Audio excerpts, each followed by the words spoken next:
हाँ जी, आज का जो अपना टॉपिक है वो है ट्रायल लेंस बॉक्स। इससे आप अवश्य ही परिचित होंगे और इसमें जो भी एसेसरीज और जो भी लेंस, प्रिज्म एक्सेट्रा जो भी चीज़ें होती हैं उसको हम संक्षेप में समझेंगे। चलिए तो आज का टॉपिक स्टार्ट करते हैं। सबसे पहले अपन चर्चा करते हैं ट्रायल लेंस बॉक्स के अंतर्गत क्या क्या चीज़ें होती हैं जिनका हम पेशेंट का आई का पावर चेक करने के लिए हमें ज़रूरत पड़ती है।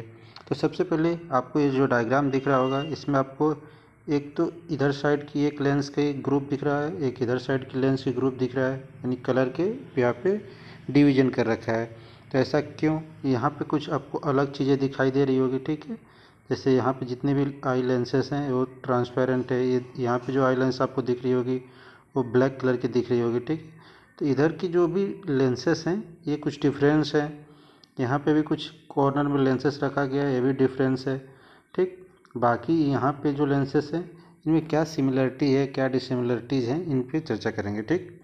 तो पहले यहाँ पे समझ लेते हैं अपन कि जो ट्रायल केसेस होते हैं इसमें अपन को यहाँ पे जितने भी लेंसेज रखेंगे ना सबके पावर हमें पहले से ज्ञात है, ठीक है। क्योंकि हम पेशेंट का क्या करते हैं कि एक एक लेंस को चेंज करते हैं और उससे जहाँ पे पेशेंट को अच्छे से सम्यक रूप से दिखाई देने लगता है तो अपन बोलते हैं कि हाँ इस इंडिविजुअल पावर का उसको ग्लासेस लगेंगी। तो रही बात कि अपन जो ट्रायल लेंस केस बात करते हैं तो इसमें अपन आता है एक कंटेंट क्या क्या चीज़ें रखते हैं। तो एक स्फेरिकल लेंस और एक सिलेंड्रिकल लेंस, मेनली दो ही चीज़ रखते हैं, ठीक है। जिसके बिहार पे नॉर्मली अपन पेशेंट को इन्हीं दोनों चीज़ों की ज़रूरत पड़ती है कि तो स्फेरिकल लेंस की और एक सिलेंड्रिकल लेंस की, ठीक। और ये जो दोनों लेंस होंगी उनकी पावर हमें पहले से ज्ञात रहेगी, ठीक। और अदर बात करते हैं तो कंपोनेंट इन ट्रायल सेट के अंतर्गत क्या है। ये दो लेंसेस तो होंगे ही, एक प्रिज्म होता है, ठीक है। तो प्रिज्म क्यों है, ठीक है, क्या यूजेज है उसको भी हम समझेंगे आगे फर्दर इस टॉपिक के अंतर्गत। फिर एसेसरीज में अपन क्या चीज़ें आती हैं, ठीक है। जैसे ये आपको यहाँ पे एक कंपार्टमेंट दिख रहा है, ये एसेसरीज का कंपार्टमेंट है, ठीक है। यहाँ पे ये जो इतना सा रीजन दिखाई दे रहा है ये भी एसेसरीज का कंपार्टमेंट है, ठीक। ऐसा नहीं है कि ये जो टोटल जो बॉक्स आपको दिखाई दे रही है, ठीक है, ये जो पूरा का पूरा जो बॉक्स आपको दिखाई दे रहा है ये हर जगह एक जैसे ही हो, ऐसा नहीं है। जैसे इस वाले डायग्राम में देखो यहाँ पे आपको अलग दिख रहा है सेट, तो हर जगह अलग अलग फैसिलिटीज़ के अनुसार, कॉस्ट के अनुसार सब वेरी करता है कि कौन से हॉस्पिटल में क्या चीज़ें अवेलेबल हैं, ठीक। जनरली गवर्नमेंट हॉस्पिटल में ऐसा ही रहता है, हमारे भी हॉस्पिटल में ऐसा ही चीज़ें थी। तो चलिए चर्चा करते हैं सबसे पहले कि इसमें जो स्फेरिकल और सिलेंड्रिकल जो लेंस है, ठीक, वो क्यों है, ठीक है, उसकी क्या ज़रूरत है। तो ये जब इसका स्लाइड आएगा तो हम इस पर चर्चा करेंगे। एसेसरीज के अंतर्गत क्या क्या चीज़ें रहती हैं इसकी भी फर्दर स्लाइड आएगा तो हम उस पर चर्चा करेंगे, ठीक। तो ये रही आपकी ट्रायल लेंस बॉक्स। अब सीखने की बात क्या है इसमें, देखो सीखने की बात मैं बताता हूँ। जैसे यहाँ से लेके एक सिमिलर कलर की दिखाई दे रही है, ठीक है। ये जो जो भी चीज़ें हैं वो क्या हैं आपकी एक प्रकार से कॉनकेव लेंस है, ठीक है। वो कॉनकेव लेंसेस है, वो इसमें क्या है कि ये वाली यहाँ पे जो नेगेटिव, ठीक है, और पॉजिटिव ऐसे चीज़ें डिफरेंस करेगी, ठीक है, पावर में। जैसे यहाँ पे ये जो ये एक रीजन हो गया, इस रीजन को इंक्लूडेड करके, तो यहाँ पे जो लेंस का जो ग्रुप है, ठीक, तो ये इतना जो ग्रुप है वो क्या हो गया उस सिलेंड्रिकल लेंसेस हैं, ठीक है। और ये जो ग्रुप है ये और ये दोनों क्या हैं स्फेरिकल लेंसेस हैं, ठीक है। अब इसमें क्या है कि एक तरफ पॉजिटिव लेंसेस होगा, एक तरफ नेगेटिव पावर की लेंसेस होगी, ठीक है। ये नेगेटिव पावर की लेंसेस होगी, ये पॉजिटिव पावर की लेंसेस होगी, ठीक है। तो ऐसे चेंजेज हैं, यानी कहने का मतलब एक बार शुरू से मैं आपको बताता हूँ। जैसे क्या है कि ये दोनों सेम कलर की लेंसेस दिखाई दे रही हैं, ठीक। यहाँ पे सेम कलर की लेंसेस आपको दिखाई दे रही है, तो इसमें है क्या खासियत, यहाँ तक अलग है, ठीक है, इसके ऊपर भी अलग है, ठीक। ये एसेसरीज का कंपार्टमेंट है और ये भी एसेसरीज का कंपार्टमेंट है, ठीक। तो इसमें क्या है कि ये जितना ग्रुप है ये स्फेरिकल लेंसेस का ग्रुप है, यहाँ पे जो है ये सिलेंड्रिकल लेंसेस का ग्रुप है, ठीक। लेकिन ये दोनों क्या हैं पॉजिटिव पावर की लेंसेस हैं, ठीक। ये दोनों अब पॉजिटिव पावर की लेंसेस हैं। इधर क्या है, ये है आपकी यहाँ से यहाँ तक स्फेरिकल लेंसेस का ग्रुप है जो कि निगेटिव पावर का है। और यहाँ पे ये जो इतना ग्रुप है ये भी क्या है वो सिलेंड्रिकल लेंसेस का ग्रुप है, यानी कहने का मतलब कि ऊपर जो दोनों हैं वो सिलेंड्रिकल लेंसेस का ग्रुप रखा जाता है और ये जो बड़ी बड़ी कॉलम्स हैं वो आपकी स्फेरिकल लेंसेस का हो जाता है। इधर साइड पॉजिटिव होता है और इधर साइड नेगेटिव होता है, ठीक।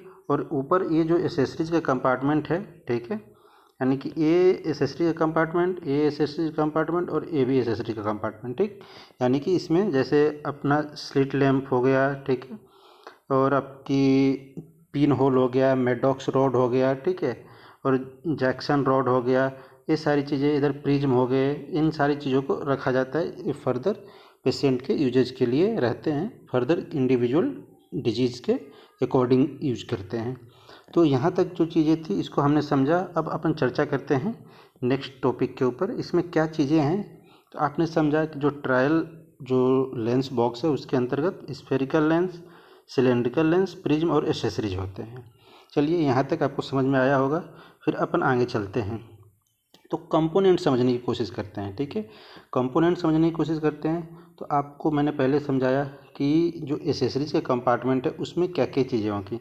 जैसे यहाँ पे देखो, यहाँ पे बाकायदे ये जो ट्रायल लेंस बॉक्स है इसके अंदर सब कुछ एकदम वेल मेंशनड है और सबका अलग अलग कंपार्टमेंट। जैसे यहाँ पे देखो कॉनकेव स्फेरिकल लेंस है, यहाँ पे कॉनकेव स्फेरिकल लेंसेस है, यहाँ पे कॉनकेव सिलेंड्रिकल लेंसेस है, इधर कॉन्वेक्स सिलेंड्रिकल लेंसेस। यानी कहने का मतलब कि इधर जो चीज़ें हैं वो सब कॉन्वेक्स हो गया और इधर की जो भी चीज़ें हैं वो कॉनकेव हो गया, ठीक है, वो सिलेंड्रिकल रहे या स्फेरिकल रहे।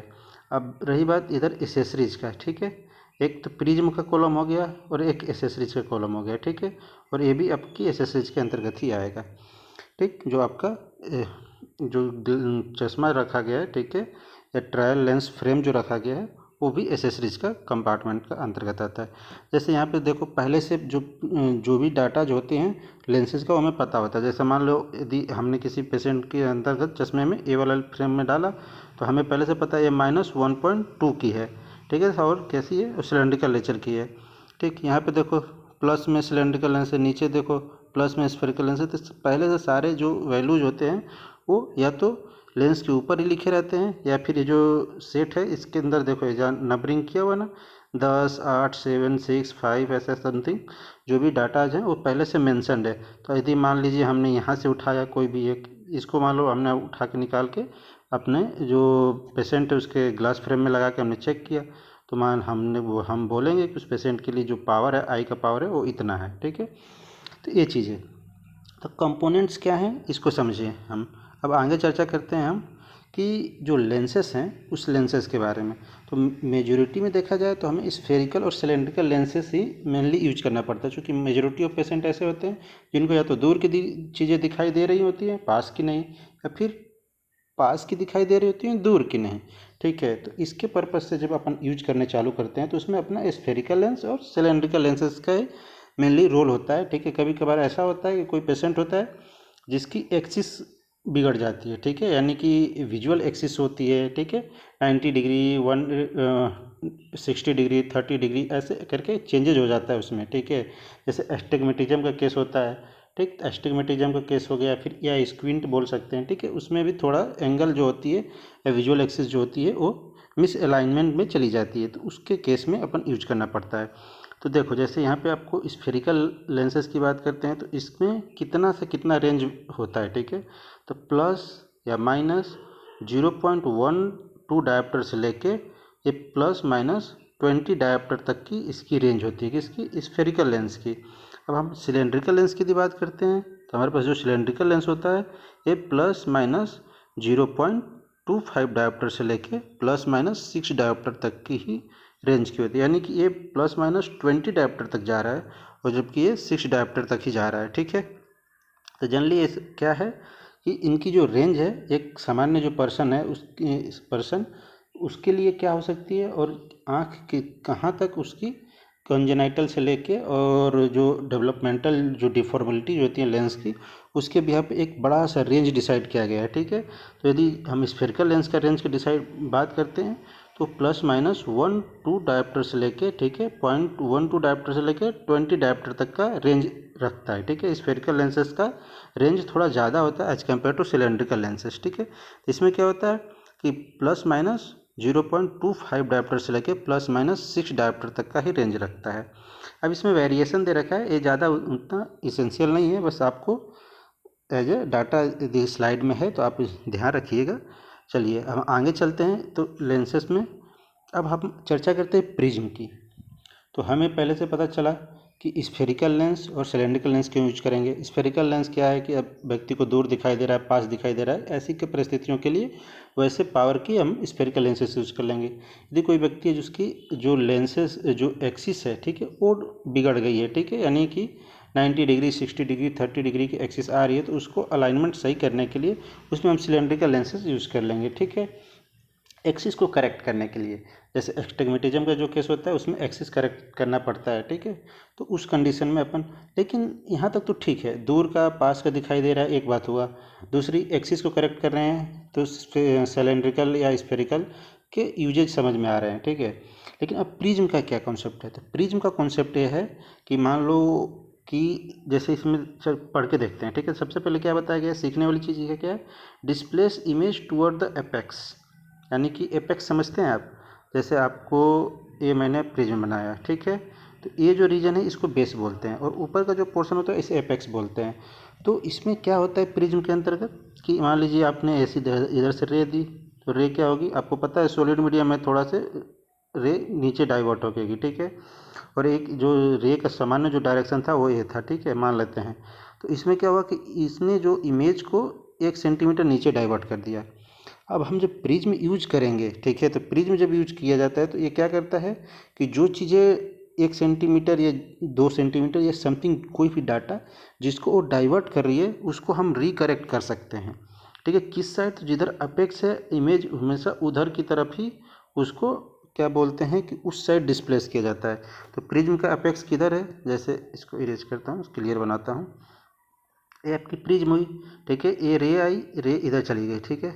अब इधर इसका अपेक्स है तो ये क्या करेगी, टुवर्ड्स द अपेक्स, ठीक है। यदि हम प्रिज्म लेंस यूज करेंगे किसी भी पेशेंट में तो वो जो रेज हैं, ठीक है, उसको अपेक्स के साइड वो 1 सेंटीमीटर 2 सेंटीमीटर या जितना भी, ठीक है, तो उतना डाइवर्ट करेगी। प्रिज्म की जो डायप्टर में जो प्रिज्म का जो क्षमता होगी, जैसे यहाँ पे देखो प्रिज्म लिखा हुआ है, ठीक है, और 8 भी लिखा हुआ है, ठीक है, तो 8 लिखने का क्या मतलब है कि ये जो प्रिज्म है उसकी जो पावर है वो 8 प्रिज्म का है, ठीक, यानी कि 8 प्रिज्म डायोप्टर उसकी पावर है। तो ये जो कोई भी जो रे है उसको एपेक्स की तरफ कितना डाइवर्ज करेगी या कितना टुवर्ड्स द एपेक्स लेके जाएगी, तो वो डिस्प्लेस करने की जो क्षमता है वो 8 प्रिज्म डायोप्टर की है।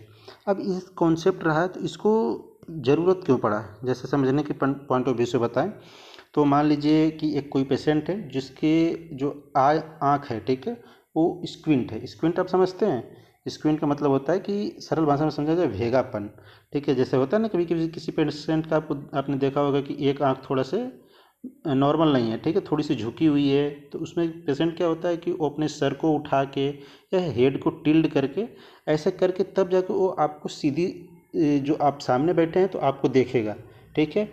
तो इस कंडीशन में क्या है कि मान लो 1 सेंटीमीटर यदि अपना हेड को टिल्ड कर रहा है, ऐसा समझ के चलिए आप, ठीक है, 1 सेंटीमीटर अपने हेड को ऊपर की तरफ या फिर लेफ्ट की तरफ किधर भी किसी भी डायरेक्शन में झुका के या उठा के तब जाके वो आपको सीधे सीधे देख पा रहा है, ठीक है, वो उसकी समस्या है।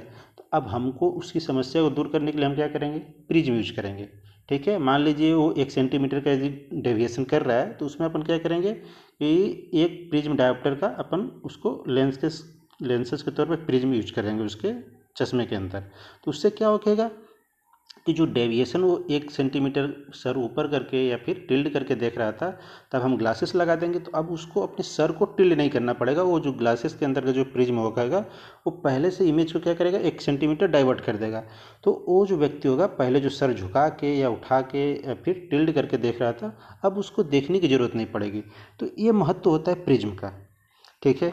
तो इसमें आपको समझने के पॉइंट ऑफ व्यू से क्या था कि इसमें जो भी इमेज को किधर साइड डाइवर्ट किया जाएगा, तो अपेक्स किस तरफ, ठीक। अब ये जो अपेक्स है इसका बड़ा इंपॉर्टेंस हो गया, यानी कहने का मतलब कि हमें पहले से पता है कि जो भी इमेज बनेगी वो किधर मूव करेगा, तो अपेक्स की तरह।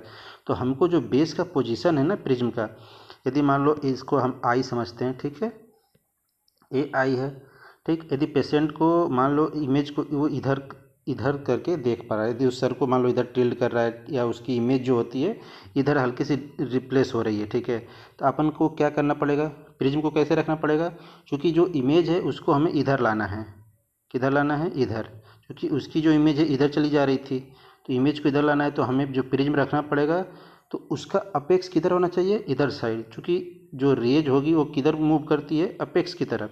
ठीक है, तो अपेक्स इधर साइड यदि रहता है तब जाके जो किरण है, मतलब जो रेज आएगी वो किधर का आएगी, अपेक्स की तरफ मूव करेगी। ठीक है, तो इसकी जो प्रिज्म की जो पोजीशन होती है ना, उसके बेस को थोड़ा इंपॉर्टेंस दिया जाता है कि बेस किस साइड रहेगा, अपेक्स किस साइड रहेगा। ठीक है, वो डॉक्टर डिसाइड करते हैं। ठीक है, वो फर्दर लेंसेज में ऐसे अलाइनमेंट करके दिया जाता है ताकि पेशेंट के लिए कंफर्ट रहे और पेशेंट के अकॉर्डिंगली रहे।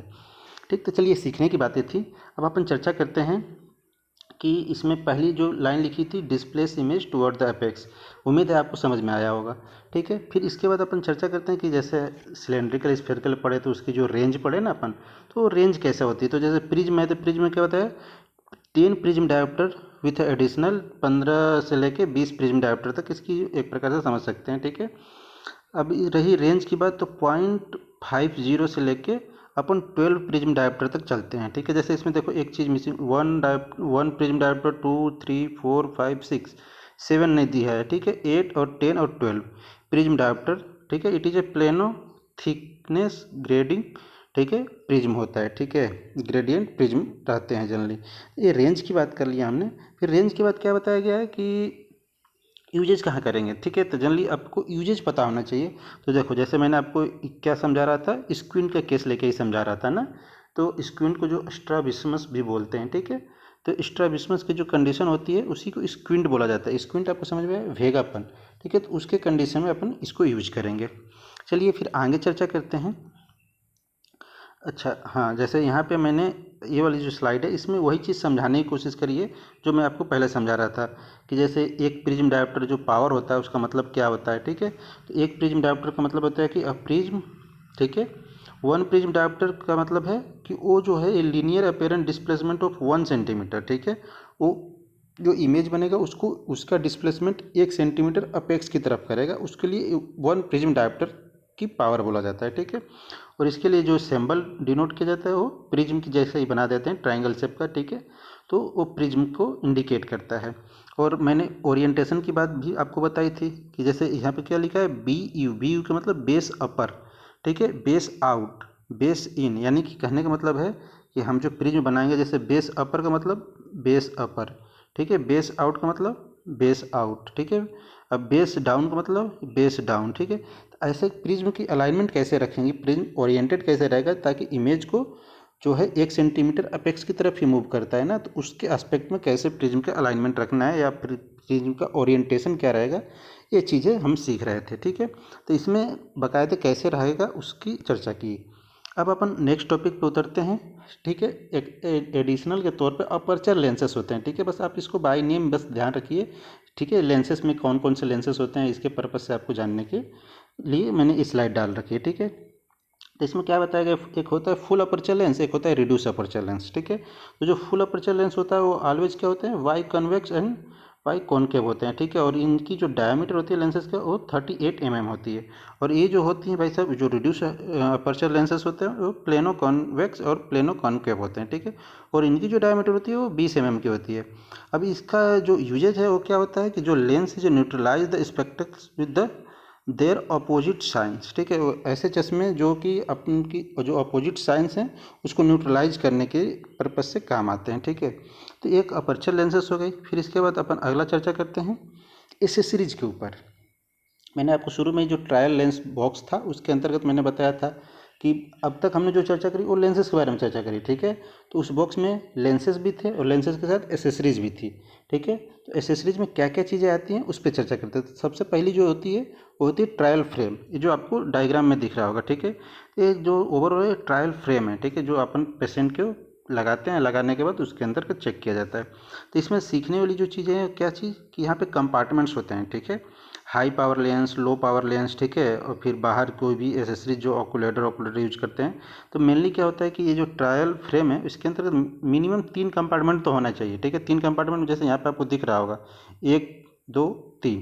ठीक है, ये जो 3 कंपार्टमेंट है इसमें क्या होता है कि high power lens, low power lens, ठीक है, या फिर कोई भी एसेसरीज के तौर पे अपन कुछ यूज कर रहे हैं तो उसको रखने का काम आता है। तो इस लेंस जो अपना ट्रायल फ्रेम इसके बारे में छोटी छोटी चीज़ें देख लेते हैं। जैसे यहाँ पे क्या बताया गया है, देखो ये जो नोब है इससे अपन क्या करते हैं कि नोज टिल एंगल एडजस्टमेंट करते हैं। ठीक है, यहाँ पे पेशेंट का नोज रहेगा तो नोज के साइज के हिसाब से उसको अरेंजमेंट किया जाता है। ठीक, फिर एरो डिस्टेंस इंडिकेशन, यहाँ पे एरो है। ठीक है, ये इंडिकेट कर रहा है कि कितना डिस्टेंस अलाइनमेंट में दोनों आंखों के बीच का रखा गया है। ठीक है, और ये जो नोब है, इस नोब का मतलब क्या होता है कि नोज पैड हाइट का एडजस्टमेंट। ठीक है, यहाँ पे क्या होता है कि नोज रहेगी नीचे साइड तो इसकी जो पैड है उसको हाइट को एडजस्ट करने के लिए रहता है। ठीक है, यह है पिच एडजस्टमेंट नोब। ठीक, और ये जो होती है वो लेग लीड एडजस्टमेंट, ये अपनी जो साइड की जो चीज़ है उसको एडजस्टमेंट करने के लिए। ये क्या है, आर्म लेंथ एडजस्टमेंट। ठीक है, यहाँ पे आर्म जो है, ये जो भुजा है उसकी, उसको एडजस्टमेंट करने के लिए। ठीक है, और फिर ये वाली जो है उसको बोलते हैं एस्टिग्मेटिज्म एक्सिस एडजस्टमेंट नोब बोला जाता है। ठीक है, तो जब एस्टिग्मेटिज्म का कोर्सेस होता है उसके अंतर्गत इसको अपन मूव करा के सेट करते हैं पेशेंट के हिसाब से, क्योंकि उसकी एक्सिस बिगड़ गई होती है तो कितना अलाइनमेंट करना पड़ेगा, कौन सी आँख का करना पड़ेगा, उसके बिहाफ पे रहता है। ठीक है, अब रही बात सीखने वाली कि एसेसरीज में क्या क्या चीज़ें हैं, तो पहले तो ट्रायल फ्रेम था जिसके बारे में मैंने आपको बताया। ठीक है, ये जो चश्मा होता है, सरल भाषा में समझो तो जो चश्मा होता है, ठीक है, जो पेशेंट को पहनाया जाता है जिसमें अपन बार बार लेंसेज को बदलते हैं, दैट इज ट्रायल फ्रेम। ठीक है, प्रोनाउंसिएशन आपको या टर्म्स आपको पता होना चाहिए कि उसको बोलते क्या है। ठीक है, तो क्लिनिक में आपको ट्रायल फ्रेम बोलना है उसके बारे में। ठीक है, फिर आता है Jackson cross cylinder. Jackson cross cylinder, occluder, occluder होता है उसको एक प्रकार का समझ लो कि जो लेंसेस होते हैं ना उसके अंदर पूरा ब्लैक हो गया। ठीक है, तो वो एक प्रकार से एक आँख को ऑब्स्ट्रक्ट करेगा दूसरे आँख से, मतलब किसी सिंगल आई के थ्रू हमें सामने जो चार्टिंग है उसको पढ़ना है, एक आँख से नहीं पढ़ना है, तो उसके ऊपर क्या रख देंगे, अपन ओकुलेटर रख देंगे। ठीक है, एक होता है पिन होल। पिन होल का मतलब क्या है कि जो लेंसेस है उसके अंदर छोटा सा एक होल होगा, जैसे आपको ये रेड कलर का डॉट दिखाई दे रहा है, उस डॉट के अंदर छोटा सा वाइट स्पॉट बन रहा है। ठीक है, तो वैसी टाइप की जो होती है उसको पिन होल बोलते हैं। ठीक है, जनरली ब्लैक होता है, इसमें रेड दिखाई दे रहा है। ठीक है, स्टेनोपिक स्लिट। ठीक है, स्लिट रहता है, स्लिट तो आप समझते हैं। ठीक है, एक होता है मेडॉक्स रॉड और एक होता है ग्रीन रेड फिल्टर्स। ठीक है, तो इस फर्दर एक एक स्लाइड में इन सबको हम कवर करेंगे। चलिए सबसे पहले समझते हैं इसमें अपन ट्रायल फ्रेम के बारे में। तो ट्रायल फ्रेम के बारे में जब अपन समझेंगे तो इसमें मैंने आपको पहले बता रखा था कि 3 से 4 कंपार्टमेंट होना जरूरी है। ठीक है, मिनिमम 3 होना तो चाहिए। तो फर्स्ट जो कंपार्टमेंट होता है, ठीक है, जो फर्स्ट यानी कि सबसे अंदर वाला जो कंपार्टमेंट उसमें हाई पावर लेंसेज अपन रखते हैं। ठीक है, जनरली सेकेंड जो है उसमें स्फेरिकल लेंस रखते हैं, थर्ड वाले में सिलेंड्रिकल लेंसेज रखते हैं, और जो फोर्थ होता है उसमें एसेसरीज लेंसेज, प्रिज्म, ओकुलेटर, ये एक्सेट्रा चीज़ें जो होती है उनको रखा जाता है। ठीक है, तो सीखने की क्या बात रही, सीखने की ये बात है कि पहला जो होता है फर्स्ट कंपार्टमेंट उसके अंदर हाई पावर लेंस। ठीक है, फिर सेकेंड में स्फेरिकल लेंस, फिर थर्ड में सिलेंड्रिकल लेंस और फोर्थ वाले में प्रिज्म को रखते हैं। ठीक, तो ये चीज़ें आपको याद होनी चाहिए। ठीक है, यानी कि सबसे हाई पावर सबसे फर्स्ट कंपार्टमेंट। ठीक है, आप ऐसे भी समझ सकते हो, हाई पावर यानी कि फर्स्ट कंपार्टमेंट, और सेकंड जो होता है एस से सेकंड होता है और एस से स्फेरिकल होता है। ठीक है, तो आप ऐसे करके याद कर लेना। ठीक है, सेकंड वाले में स्फेरिकल, अब आपने एक गेस कर लिया तो थर्ड वाले में सिलेंड्रिकल जाना ही जाना है। ठीक है, फोर्थ वाला जो होता है उस एसेसरीज के लिए हो जाएगा। ठीक, और यहाँ पे आपको जो दिखाई दे रहा है, ठीक है, तो ये आपकी किधर चला गया, चलिए ठीक है आगे देखते हैं। तो ट्रायल फ्रेम के बारे में चर्चा कर लेते हैं।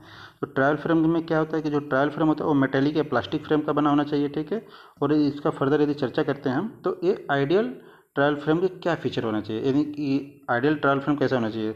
तो भाई सरल भाषा में समझाऊँ तो आपको आप ये बोल सकते हो, वैसा चश्मा जो व्यक्ति लगावे तो उसके लिए सुविधाजनक हो, यानी वजन ना हो, लाइट वेट का हो, ऐसे मटेरियल से बना हो जो कि स्किन से रिएक्शन मतलब इरिटेट ना करती हो। ठीक है, तो ये जो अच्छी अच्छी बातें होती हैं ना वो समझ लो, वही सारी चीज़ें क्या होगी आपकी कि ट्रायल फ्रेम का फीचर्स कहलाएगा। ठीक है, उसमें कंपार्टमेंट मिनिमम 3 तो होना ही चाहिए। ठीक है, और जो भी हाँ एक चीज़ आपको सीखने वाली जो रही यहाँ पे कि कंपार्टमेंट ऑफ सिलेंड्रिकल लेंसेज कैसा होना चाहिए, स्मूथ, क्योंकि जो सिलेंड्रिकल लेंस होती है उससे हम एक्सिस डिसाइड करते हैं। ठीक है, इंडिविजुअल आई का।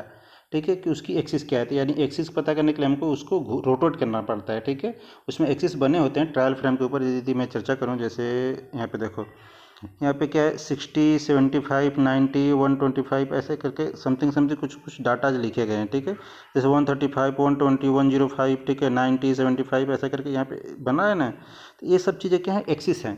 ठीक है, तो जैसे अपन क्या पढ़ रहे थे कि ये सिलेंड्रिकल जो लेंसेस होते हैं, ठीक है, उसके लिए स्मूथ कंपार्टमेंट होना चाहिए ताकि इजीली रोटेट कर सके हम सिलेंड्रिकल लेंसेस को।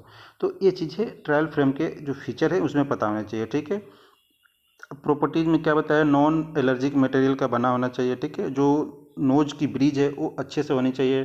ठीक है, टिल्ड ना हो, मूव ना करे, नहीं आप समझ सकते हो, अच्छी अच्छी बातें लिख दीजिएगा, ठीक है। तो ये रही आपकी ट्रायल फ्रेम के बारे में। इसके बाद अपन नेक्स्ट चलते हैं। इसमें आता है जैक्सन क्रॉस सिलेंडर। अब जैक्सन क्रॉस सिलेंडर क्या होता है, तो आप पहली चीज़ तो समझो कि ये किस चीज़ का बना हुआ है भाई। तो इसमें सिलेंड्रिकल लेंसेज पड़े हुए हैं, ठीक है। अब इसमें क्या होता है कि एक यहाँ पे एक ऐसे और एक ऐसे, तो एक पॉजिटिव जो सिलेंड्रिकल लेंसेज होती है उसका, और एक नेगेटिव जो सिलेंड्रिकल लेंसेज होती है उसकी, ठीक है। यानी कि जो दो लेंसेज होते हैं जिनकी प्लस में और माइनस में जो डाटाज हैं, उनको अपन क्या करते हैं कि एक ही फ्रेम के अंतर्गत उसको फिक्स कर दिया जाता है।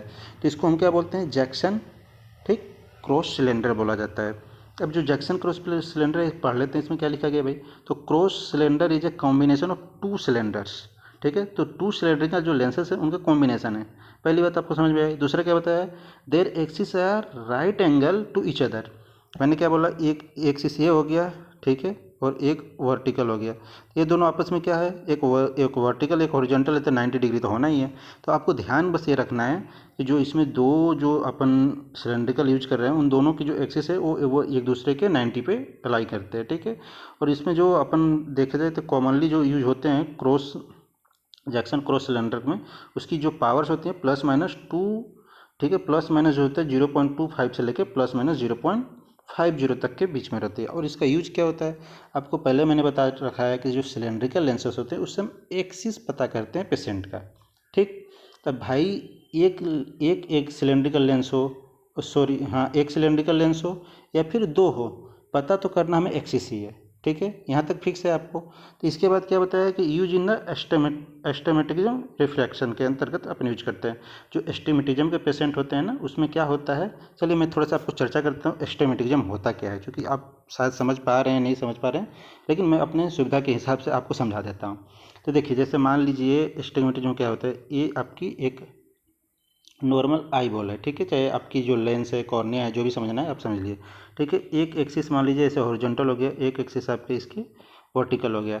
मान लीजिए इनकी जो एक्सिस हैं वो सिमिलर हैं, ठीक है।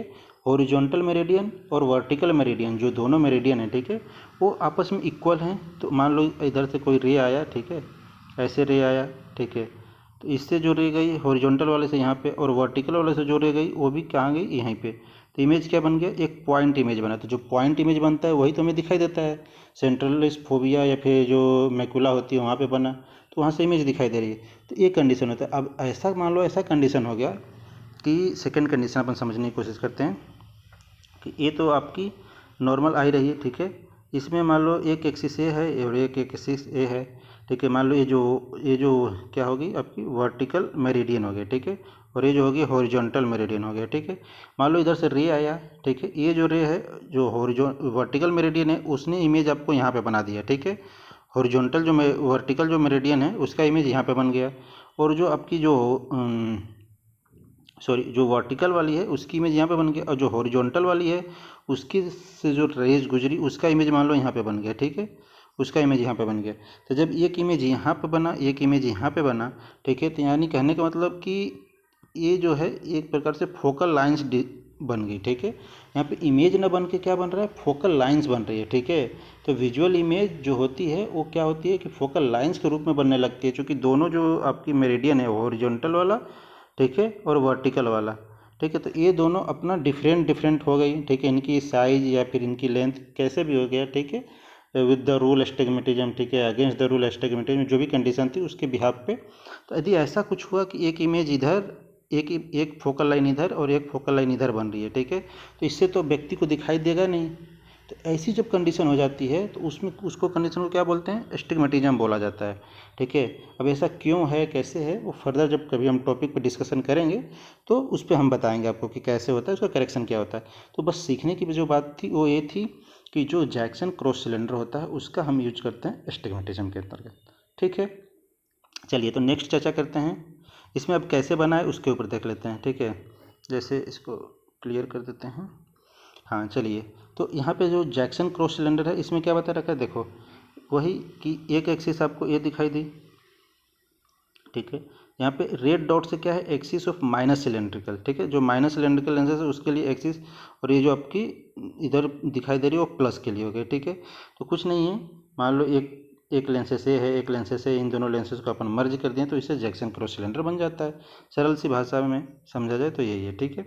अब अपन चालू करते हैं पिन होल के ऊपर, ठीक है। तो आपको ये डायग्राम दिख रहा है, टोटल ब्लैक है और बीच में छोटा सा होल है, ठीक है। तो जैसे ही ये जो रेड डॉट दिख रही है ना, इसके बीच में भी एक छोटा सा वाइट टाइप का स्पॉट है, वैसे ही सेम पिन होल होता है। अब इसमें फंक्शन क्या है, यूजेज क्या है और ये कैसे बनाई गई है, कितनी साइज और लेंथ इसकी होती है, उस पर चर्चा कर लेते हैं, ठीक है। तो it is a black opaque disc, ठीक है। ये दिख रही है आपको, ब्लैक है, ठीक है, उसमें से कुछ दिखाई नहीं देगा, ओपेक टाइप की है। और सेंट्रल पिन होल जो होता है वो 1 से 2 mm की होती है। इसमें सेंट्रल में एक पिन होल होता है जो 1 से 2 mm की होती है, ठीक है। इसके बाद आइडियल सेंट्रल पिन होल का जो डायमीटर होता है वो कितना होता है, 1.42 mm। तो आपको ये जो चीज़ है इसको ध्यान रखना है, ठीक है। जो सेंट्रल पिन होल का जो डायमीटर होता है वो इतना होता है, ठीक। ये चीज़ें आपको ध्यान रखना है। अब रही बात इसका यूजेज की, ठीक है। तो इसका यूजेज क्या है, तो यूजेज में क्या होता है कि करेक्ट द विजुअल एक्यूटी, ठीक है, विजुअल एक्यूटी के लिए, और मैकुलर फंक्शन टेस्ट, ठीक है। मैकुलर फंक्शन टेस्ट यानी कि आपको पता है, आपने कभी इमेजिन किया है कि मान लीजिए आप किसी घर में हैं, ठीक है, आपको बाहर देखना है और उसके दीवार में छोटा सा सुराख है, ठीक है। आप उस छोटे सुराख में से बाहर की चीज़ें जो होती है उसको विजुअल ब्रॉड स्पेक्ट्रम में देख सकते हैं, ठीक है। लेकिन इसको उल्टा कर दूं, यदि आप बाहर हैं, ठीक है, और छोटे से होल के अंदर पूरा घर को देखना है तो आप नहीं देख सकते, ठीक है। यानी कि आप अपने आँख को छोटे से होल के पास लेके जाइएगा तो उसके दूसरे साइड आप ब्रॉड मतलब पूरे रेंज को देख सकते हैं, कवर कर सकते हैं, ठीक है। तो वही चीज़ वही फंक्शन करता है पिन होल, ठीक है। यानी किसी भी पेशेंट को मान लो उसको देखने में या कोई भी चीज़ उसकी विजुअल एक्यूटी रेंज कितनी है, तो उसके दोनों आँखों में से एक आँख को क्लोज करो और एक आँख को ओपन करो, उसमें अपन पिन होल को लगा देते हैं, ठीक है। जो ट्रायल फ्रेम होता है उसमें पिन होल को लगाते हैं।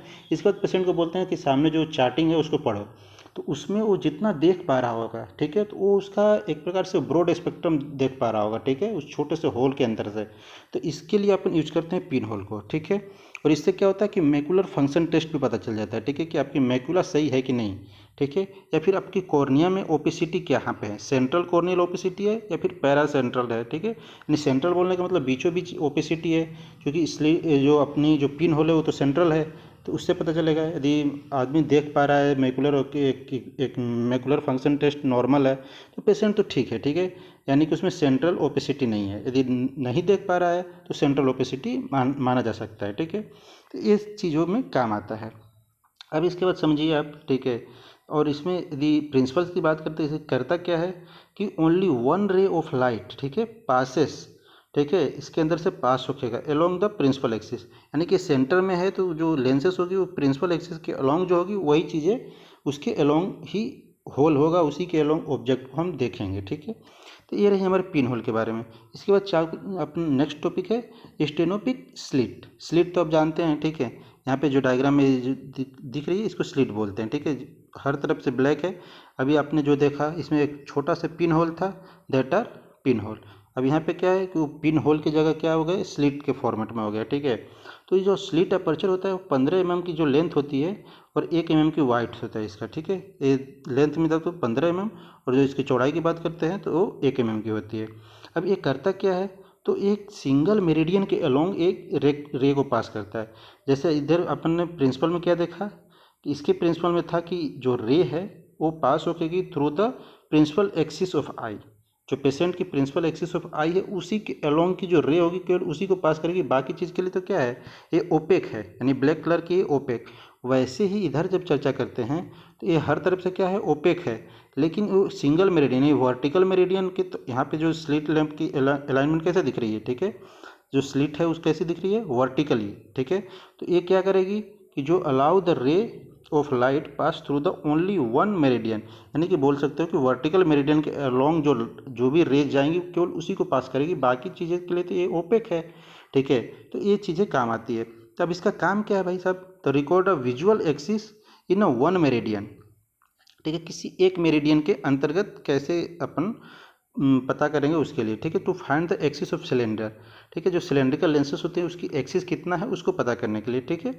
अब ये जो इसको रोटेट करोगे जिस एंगल के अलोंग यदि मेरिडियन के अलोंग बनेगी उससे हम फाइंड कर लेंगे कि सिलेंडर के एक्सिस क्या है, ठीक है। यानी कि प्रिंसिपल मेरिडियन को फाइंड करने में अपन स्टेनोग्राफिक स्लिट का यूज करते हैं। ठीक है, आप मेरिडियन सब तो समझते हैं ना, जैसे अभी मैं आपको एस्टिग्मेटिज्म के अंतर्गत समझाने की कोशिश कर रहा था, एक बार दोबारा से कोशिश करते हैं। ठीक है, चलिए देखिए, यहाँ पे मान लीजिए ये आपकी नॉर्मल गोला हो गया आई का। अब इसमें ये जो एक्सिस है, ठीक है, एक सॉरी अच्छे से नहीं डायग्राम बन रहा है यार। चलिए यहाँ पे दोबारा से ट्राई करते हैं।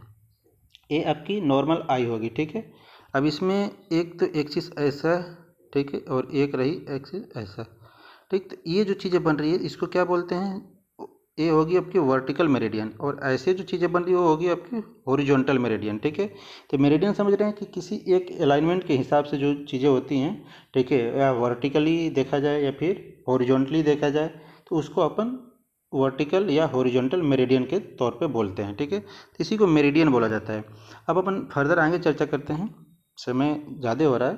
ठीक है, तो अपन चर्चा करते हैं मेडॉक्स रॉड के ऊपर। ठीक है, तो अपना जो मेडॉक्स रॉड होता है उसकी यदि चर्चा करें तो इसमें क्या है कि ये जो होती है मेडॉक्स रॉड, तो हाई पावर कॉन्वेक्स सिलेंड्रिकल जो लेंसेस होते हैं ना, उसको ऐसे माउंटेड कर दिया जाता है कि वो उनकी जो एक्सिस होती है वो एक दूसरे के पैरेलली होती है। जैसे मान लो यहाँ पे देखो, आपको डॉटेड डॉटेड ऊबड़ खाबड़ की तरफ की रे दिखाई दे रही है, लेकिन पैरेलल दिखाई दे रही है। ठीक है, zig zag zig zag zig zag type का बना हुआ है, लेकिन वो सब एक दूसरे के पैरेलल है। तो इसमें क्या है कि जो भी पावर, जो high power convex cylindrical lenses है ना, उनकी जो एक्सिस है उसको ऐसे बनाया गया है कि वो एक दूसरे के पैरेलली अलोंग लाई कर रहे हैं। ठीक है, और जनरली इसमें दो कलर अवेलेबल होता है, एक रेड होता है एक ग्रीन होता है, जैसे आप डायग्राम में देख पा रहे हैं। ठीक है, और इसका काम क्या होता है, इसका काम जो होता है, it is convert spot light into a line. कहने का मतलब ये जो आपको रेड डॉट दिख रहा है, जो मैं जो इस इधर उधर मूव करा रहा हूँ, यदि मान लो ऐसा एक स्पॉट लाइट है और उसके हम इससे देखें, ठीक है, यदि हम इससे देखेंगे तो हमको क्या दिखाई देगा, ये जो चीज़ है वो पूरी पूरी एक सिंगल स्ट्रेट जो लाइन है वैसी टाइप की दिखेगी। यानी ये डॉट है, इस डॉट के ऊपर हमने मेडॉक्स रॉड लगा दिया। ठीक है, मान लो पेशेंट को जो ट्रायल फ्रेम है, ट्रायल फ्रेम में हमने मेडॉक्स रॉड डाल दिया। ठीक है, अब ये जो डॉट दिखाई दे रही है ना, इस डॉट को अब पेशेंट यदि देखेगा तो उसको कैसा दिखाई देगा, उसको एक स्ट्रेट जो रेज है वैसे टाइप की ऐसी रेज दिखाई देगी। जो सिंगल जो डॉट था वो कैसा दिखाई देगा, वो स्ट्रेट रेज के फॉर्म में कन्वर्ट हो जाती है। तो ये काम होता है मेडॉक्स रॉड का। ठीक है, अब देखो जैसे चर्चा करते हैं, पहली बात यहाँ तक हुआ, समझ में आया मेडॉक्स रॉड क्या है। मेडॉक्स रॉड एक चीज़ है कि पावर ऑफ कॉन्वेक्स, ठीक है, सिलेंड्रिकल लेंसेज को जिनकी एक्सिस एक दूसरे के पैरेलल हो, उसको एक ही के अंदर फ्रेम के अंतर्गत रख दिया जाता है। ठीक है, एक ही फ्रेम में अलाइनमेंट कर दिया जाता है पैरेलली, जैसे कि आप डायग्राम में देख पा रहे होंगे। ठीक है, फिर इसका यूज कैसे करते हैं, प्रिंसिपल क्या होता है, तो एक मान लो सिंगल सा लाइट स्पॉट है, यदि उसको हम मेडॉक्स रॉड से देखेंगे तो वो क्या होगी, एक स्ट्रेट लाइन में बन जाएगी। ठीक है, और इसका कहाँ यूज करते हैं, फोरिया की कंडीशन में। ठीक है, जब मान लो पेशेंट जो स्क्विंट वाले पेशेंट होते हैं ना, स्क्विंट के जो पेशेंट होते हैं उनमें यही चीज़ इसी में फोरिया के डायग्नोसिस के या फिर मेजर के तौर पे यूज़ किया जाता है। ठीक है, अब ये फोरिया क्या होता है, तो इसको मैं आपको कैसे समझाऊं, जैसे देखिए सरल भाषा में समझने की कोशिश करते हैं। तो जब हम स्क्विंट का लेक्चर जब डिस्कशन करेंगे तो वहाँ पे आपको अच्छे समझ में आएगा। ठीक है, लेकिन यहाँ पे अपन डायग्राम के हिसाब से समझने की कोशिश करते हैं। पहले तो यहाँ पे जो मैं आपको बात बता रहा था कि मान लो ये स्पॉट लाइट है। ठीक है, स्पॉट लाइट को हमने जब मेडॉक्स रॉड से देखेंगे तो हमें स्ट्रेट और सीधा दिखाई देने लगती है। ठीक है, तो यही होती है। अब फिर इसके बाद जो अलाइनमेंट है, जैसे यहाँ पे देखो अपन जो पेशेंट है, ठीक है, फोरिया की कंडीशन है, तो फोरिया में क्या होता है कि इसोफोरिया, एजोफोरिया, ठीक है, हाइपरफोरिया की कंडीशन बनती है। ठीक, तो इसमें ये सब टर्म्स क्या हैं, आप जब पढ़ेंगे, स्क्विंट पढ़ेंगे तो हमें वहाँ पे बहुत अच्छे से क्लियर होगा।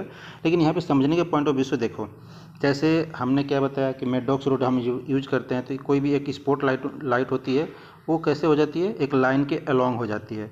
ठीक है, यहाँ पे देखो ये तो हॉरिजॉन्टल हो गया, ये क्या होगी, वर्टिकल हो गया। ठीक है, और यहाँ पे क्या दिख रहा है भाई साहब, ये हाइपर ट्रोपिया की कंडीशन होगी, यानी कि जो रे है वो क्या है, स्पॉट लाइट से दूर बन रही है।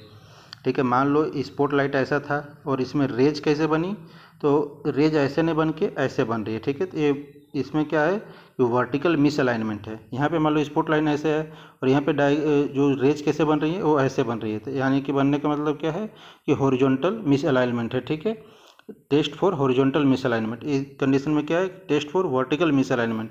और यहाँ पे क्या है कि राइट साइड में जा रही है। ठीक है, तो राइट हाइपोट्रोपिया की कंडीशन होगी। वैसी दो शब्द आता है, ठीक है, एक हाइपरट्रोपिया, हाइपरफोरिया, ठीक है। ये सब जो चीज़ें होती है ना कि एक लेटेंट स्क्विंट होता है, मैनिफेस्टेड स्क्विंट होता है, ठीक है।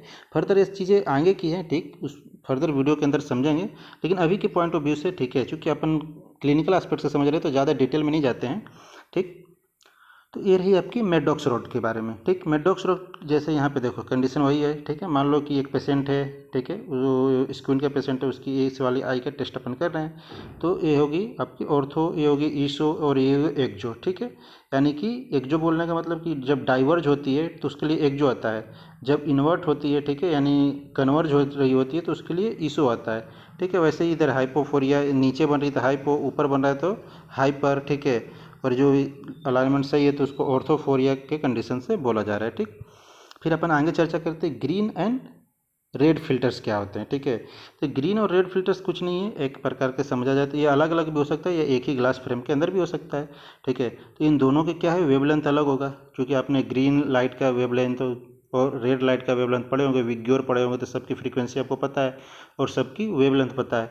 तो ये जो चीज़ें होती हैं वो डिप्लोपिया चार्टिंग के अंतर्गत काम आती है, ठीक है। कोई पेशेंट है डिप्लोपिया का तो उसके चार्टिंग जब अपन करवाते हैं तो उसमें काम आता है, क्योंकि दोनों की फ्रीक्वेंसियाँ अलग अलग होती हैं, वेवलेंथ अलग अलग होती है, ठीक है। जैसे पढ़ के देखते हैं, ग्रीन और रेड फिल्टर्स होते हैं, जो कि रेड ग्लासेस का क्या होता है कि 640 नैनोमीटर की होती है, और जो ग्रीन होती है वो 535 नैनोमीटर की वेवलेंथ की होती है, ठीक है। तो इसके प्रिंसिपल जो होती है उसमें क्या होता है कि dissociate the I using the colour sense, ठीक है, इसके लिए अपन यूज करते हैं। ये रही आपकी डिप्लोपिया चार्टिंग में इसका जनरली यूज किया जाता है। अब इसको अपने स्नेल चार्टिंग तो पता ही होगा आपको, ठीक है। तो इसमें क्या है, बस लास्ट में अपन कंक्लूड करते हैं ओवरऑल वीडियो को, ठीक है। तो जैसे देखिए, मान लो इसमें क्या होता है 6/5, 6/6, 6/6 जो 6 होता है वो नॉर्मल विजन के लिए होता है, ठीक है। ये जो 6/6 है वो नॉर्मल विजन के लिए है। देखो ऊपर क्या है कि अपन जब 6 मीटर से देख रहे हैं तो 6 एक जगह कॉमन हो जाता है, ठीक है। ऊपर की तरफ अपन 6 रखते हैं, नीचे की जो वैल्यू होती है वो चेंज होती है, ठीक है। तो नीचे की वैल्यू किस प्रकार चेंज होती है, तो पहला 6, 6 के बाद आता है 9, 9 के बाद आता है 12, 12 के बाद आता है 24, 24, 12 के बाद 36, 36 के बाद अपन 60 पे चले जाते हैं। तो 6 दूना के 12, ठीक है, 12 दूना के 24, और 12 3 36, ठीक है। यानी कि सब सीक्वेंस वाइज बने हुए हैं, ठीक है। और यहाँ पे 18 छूट गया है, ठीक है मिस, ठीक। तो देखो यहाँ पे 6 से 12, ये 9 से 18, ठीक है, 12 से 24, 18 का 36 होता है, ठीक है। ये सब सीक्वेंस में दिए हुए हैं, ठीक है। यदि आप एक बार दोबारा से कभी ध्यान करेंगे तो आपको समझ में आएगा कि कैसे है। जैसे देखो जो नॉर्मल विजन होता है ना, एक बार थोड़ा सा कंक्लूड कर देता हूँ मैं आपको। देखो कोई भी पेशेंट है, यदि उसको बिना चश्मे के वो 6 मीटर की डिस्टेंस से यदि जो अपनी जो स्नेल चार्ट है इसको ये वाली लाइन को, ये वाली रो को पढ़ पा रहा है, ठीक है, ये वाली रो को पढ़ पा रहा है, तो उन्हीं की 6/6 का विजन है, यानी कि वो नॉर्मल पेशेंट है, ठीक। यदि उसको ये लाइन नहीं दिखाई दे रहा है, यहाँ तक केवल पढ़ पा रहा है, तो उसको हम क्या बोलेंगे, 6 तो अपनी डिस्टेंस है, और लेकिन वो उसको चार्टिंग के अंतर्गत 9, तो इसको बोलते हैं कि विजुअल जो थोड़ी सी हल्की सी उसकी जो एक विजुअल इक्विटी है थोड़ी सी डिस्टर्ब है, ठीक है।